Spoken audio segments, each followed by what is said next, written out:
کچه کچه ولا دا چوپانیم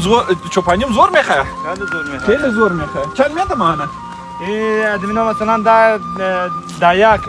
دا یک سر دا دانه یک دانه میته لاستا پلسو که یو درکی پلسو که دوستانو یو دانه بزا ورته دغه کی فایده هم نداره چکنی ها؟ بودا جوجه بنداخته خو اینا هم جوجه بنداخته کچه دوستانو ورته او وای برف شروع شد امرو 95% برندگی اعلان شد. آره فهمیدم دوستانو دادی ورته وګورئ ما مګر ببر دا د چوپانی هم درته وکړله په ده د چوپانی دومره زور غواړي ته دا باران وګورئ دوستانو شه کچه برو انجینا تو بگو موتا تا را پایین برو موتا بیا پایین تا دا دی دوستانو در میجو نام خدای خو خیلی زیاد است بله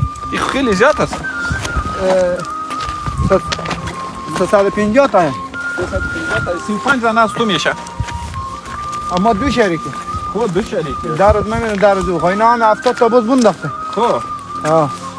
خب دا دی دوستانو ورته وګورئ دا دی ګوره واوره خو نو ویني دوستانو چې دا دی واوره کچه واوره ویني مریض نمیشه مریض شده بعدی ها چرا اینا میگم 70 تا اینا جوجه بنداخته دوستانو دا واوره ویني ګوره هغه د غره طرف ته بیا شمال میږي اوس تازه شروع شوې ده ګوره وګورئ داسې تیزه څپه اووی هغه خوا ډېر ښایسته معلومېږي